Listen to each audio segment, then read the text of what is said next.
when they come against this house, they not even gonna move the curtains. He wasn't joking. They ain't gonna disturb the molecules or nothing. Ain't nothing happening. Because Allah has blessed us and freed our souls and freed our minds and has given us something that we appreciate and carry it with, not with arrogance and not with some weird pride, but we humbly accept the blessing and the mercy Allah has given us, and it humbles us and makes us almost ache with pain and suffering that we want to share with others, and we want to share with everybody, and especially the ignorant ones that judge you and would try to take something from you that Allah has given you in ignorance, you know. And the people that don't agree or don't want to help us or don't want to join us, they're liars and they're hypocrites, and we know what liars and hypocrites are all about. They're false to themselves, and it's not our job to correct them. That's right. Allah will correct them in time. So we invite them with open arms. We love them. You say, well, how you invite people open door? They can walk in here right now as long as they don't start spitting and throwing up and shooting out spikes and, you know, and turn into demons and monsters like the Hollywood, because sometimes they do that. I remember they used to do that when my father first came in office. That you sit and watch. Imam Qasim brought so many memories back to me where he talked about people with Imam Muhammad, if they had a problem or something, or if he had corrected, or a lot of times he would correct people, and he said, yeah, you wouldn't see him around Imam anymore. I think he said something like that. Remember what he said? Yeah, the reason why you wouldn't see him around him because he corrected him. Now, a person that's truthful, but a lot of times you correct a hypocrite, they not gonna change. Imam Muhammad couldn't change them, but when they leave, their head done exploded, and they just ain't the same no more. They thought they was free and happy, but now they living with pain. He done bust their skull and they bleeding out one side.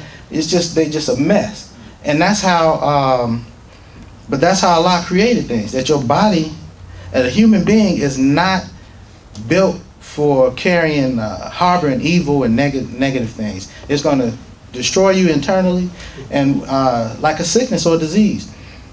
And I have another view or aspect of a thing where we talk about the people that don't want to, that pretend like they're with us. I'm your brother, but I got problems with this and that and other.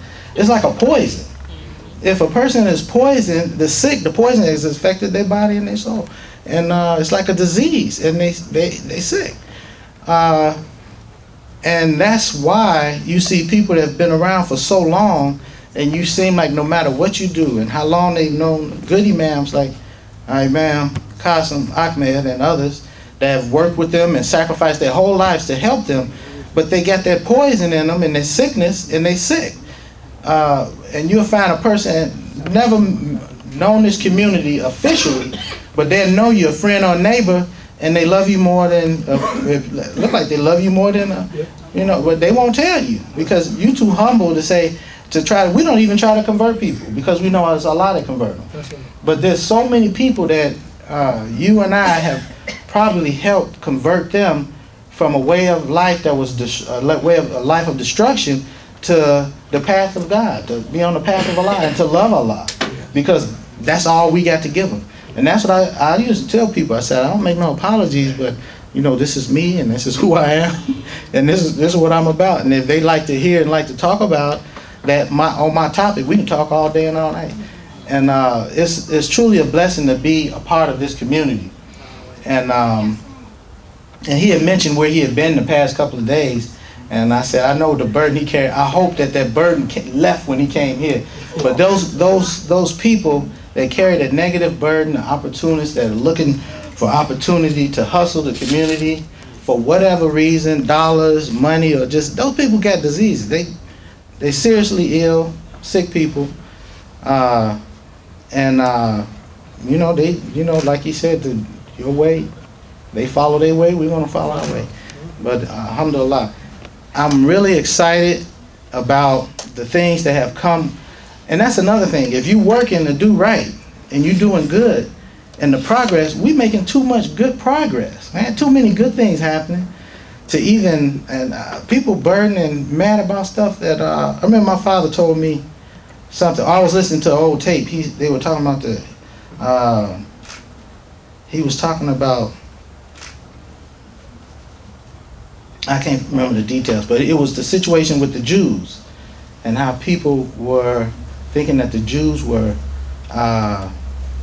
mourning a loss of something or whatever, you know, that they're mourning the loss of, I can't think of exactly what it was, but he said they done long moved on, you know, and you back here, how many centuries, thinking that they mourning the loss of this great empire, the weeping one. But that's not what he said. I gotta go back to the tape and get it back. But he said, but that's how if you stay productive and in your life and positive and try to work for good, you'll see that people that have problems, they usually stay stuck in those problems. And that circumstances that created that problem and all of that, that's long been gone. And I never understood that. Was it the Kingdom of Solomon? The Kingdom of Solomon. The tape. The Holy Conf? Was the Holy Conf? Nah, the tape where he talked about, it was an imams meeting. He was talking to all the imams, and he was explaining. It's one of our one of those early history CDs. Man, I can't think of it right offhand, but if I do, I'll let you know. Yeah, no, he was just basically saying that and you know how he explains stuff in such great detail, and how it just show the picture plain and clear. How he actually showed it may have even been in scripture, how they revealed in the scripture exactly what they were doing, you know, with the language and the language that they were using, and how the language that they even put in the culture of the society is showing that, actually almost narrating to them how they have progressed since then, you know. Yeah, but you know, all the you know what I think it was? Circumcision of the mind. Wow. Yeah. That was one of them where I'm not sure, I'm not gonna get that. I think it's on that one. It may be on that one, but that imams meeting is not the one. But that's not the point. The point is that what I've been seeing in time is that the people that call themselves in opposition to us, man, it's like I don't understand. It's like when you step outside and a little dust might fly and hit your eye or something. It's like a little bit of dust in the eye. It ain't nothing, man. A tear come and wash it away. I don't know. But what they're doing is wasting a lot of time and a lot of energy. And I learned something in my life about most people, and about the nature of people and human beings, and about progress, making progress. Most people get what they want. If you listen to what people say, most people are deceptive and dishonest in what come out their mouth.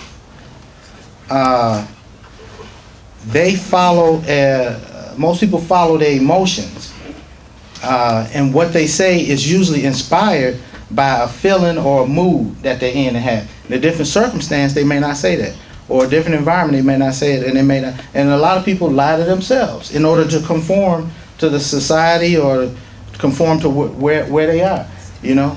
But most people, if they search their hearts of hearts and soul of souls, if they're put to the test, they say what they know they need or what they should be doing. But what they really want is what they got, because they happy. Because you catch them while they ain't looking. I see people all the time. You follow a wino when he don't know you following a bum, or anybody begging you seeing misery. Wait till he think ain't nobody looking and check him out.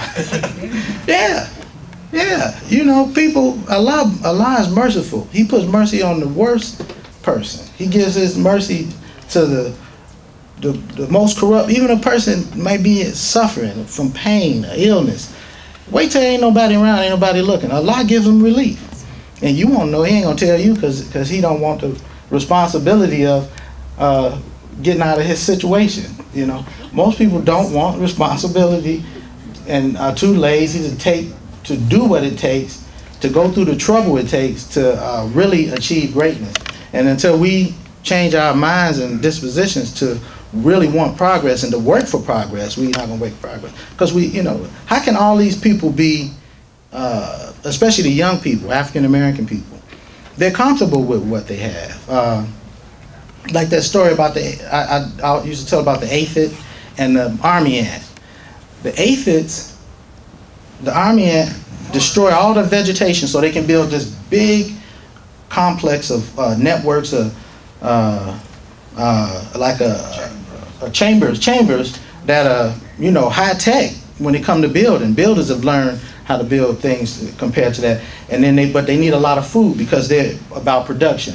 They want to reproduce millions and millions of ants, and they're real efficient in taking the vegetation out for all of the plants to where you see where the ants have come into a forest where it was heavy vegetation, and in some areas they almost turned it into a desert. They ain't nothing but dirt and ant hills. But when they first come in there, they'll see vegetation all around. They take all that vegetation, cut all the green off of it, take it down into the hive and use it for fuel or for food. They take every insect, use it for fuel or food. Those little ants, they farm them. They kill. I'm talking about they kill every other insect except for the aphid and that plant that aphid is on. And that aphid is on that plant because they like to cluster together. And they happy with that plant. Now, there's a whole forest out there, all kind of plants, but the aphid he don't care about the rest of the forest. He happy because he's the aphid. I seen ladybugs, they eat them aphids. And ladybugs will bite you too. Everything bite me, I don't know. But ladybugs are very voracious predators. And probably other insects, but the aphid, now that I know that the aphid, the reason why the Army farms the aphid and herds it like a sheep or cattle or something is because the aphid secretes a extremely sweet fluid. They call it honeydew, and they said that's like super energy for the army ant. So they go a little drip of water. You know how on television they show the aphid magnify it. So they magnify it, look like a little drip of water coming out the back of the little green aphid, and this big old army ant 10 times his size. He's just chomping it up. He's drinking the liquid and then going on. It's like the fueling station. It's fuel for him. So that army ant, he destroyed everything out there. He killed even some small birds and small mammals, rats. Whatever they can kill, they gonna kill it and take it out there and protect the aphid. Now the aphid don't have no predators. The aphid is happy. Nobody's asking me to go to war to fight for myself. Nobody's telling me y'all need to be building universities and schools and opening businesses. We got you. Here's your leaf, and you happy. That's all you want is the leaf, the happy life in that leaf. And guess what? You got the baddest dudes in the forest that's got your back. You know, they kill. Sometimes the mommy ants, they kill animals and livestock. I don't know how they do it. That's the fire ant, I think. That's the other one. Drive them crazy. But they, you know, they all related. So their one goal is to increase their own, and that's amazing, man. That's just amazing. And some of us have that mentality where we are happy. We won't admit it. You could tell them all day. You know that plant y'all on, and y'all piled up like 200 of y'all on top of each other. There's another leaf. There's actually another leaf around the other side. Just crawl around the other side. But the aphid, they live on the they don't live in the open. They rather hide on the underside, like they guilty or shame or something. You know them aphids. You pull the leaf off, it'd be 500 of them under the leaf. You know, and they delicate. You know, little delicate things. And people read the signs in nature and they see us that way. They say we're we're not going to see. You're going to see. You're not going to see the system that we're a part of looking to free us. The system that the established. What do you call it? The people that profit from us being a consumer group the way that we are. The people that profit, you're not going to see them trying to throw away their opportunity to get